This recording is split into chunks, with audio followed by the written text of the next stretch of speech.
of asking what is time and saying actually time must be about differences. If I had my progress book that my mother so conscientiously kept with pictures of me when I was 1 and 2 and and look at me now, it's still the same person more or less, but huge differences, and that's how you can tell I've got older. And there was a young little boy, and now there's a man in his early 80s. So that's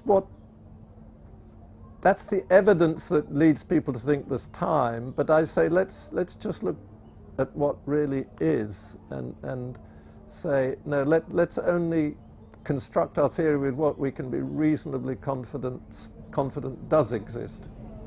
And does this, what is left then of the Einstein sort of space-time continuum? It emerges, the way I think about it, you could, my hands are almost the same, so I can put my left hand on top of my right hand like that, and then I can, so that's sort of putting it in spatial where it is one on top of each other, and then if it's slightly different I'll put a certain distance between them.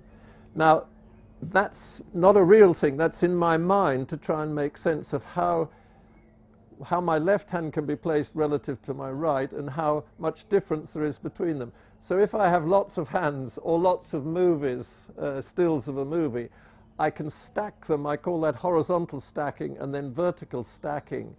And in all cases, the real thing is my hands, but then I stack them one after another, both this way and that way, using only what is the structure in the hands. And out of that, I can construct space-time.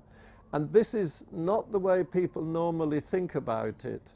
But when you look at it that way, things are different. And I say we must philosophize about these things differently. So that's the difference there. So in a way, time is an illusion. My hands are not an illusion. But saying that they're stacked like that is something that I've put into it to understand the difference between my left hand and my right hand. So how would you then understand why we feel like we experience time, the temporal nature of reality? That is the big problem. How does consciousness come into this? So I start off with the great insight that the geologists had in the late 18th century. They got very interested in studying the Earth, and they discovered what is called deep time. They realized that if they were to understand that the structure that the Earth has now, and by the way, that structure has hardly changed since they started thinking about these things well over 200 years ago, they supposed that the Earth was a physical object that had been changing in accordance with definite laws of nature over a very long period. And this led them to the idea of deep time. And it's all encoded in, you could see that the rocks and the fossils are, in some senses, you could see them as records which you could interpret and say, this is how the past unfolded. And there's a wonderful statement, Lamarck, who had ideas about evolution before Darwin, they turned out to be wrong. But Lamarck has a wonderful sentence. He said, the surface of the Earth is its own historian. It all is encoded in the surface of the Earth. If you look around you here, it really is behind me is the history of the Earth.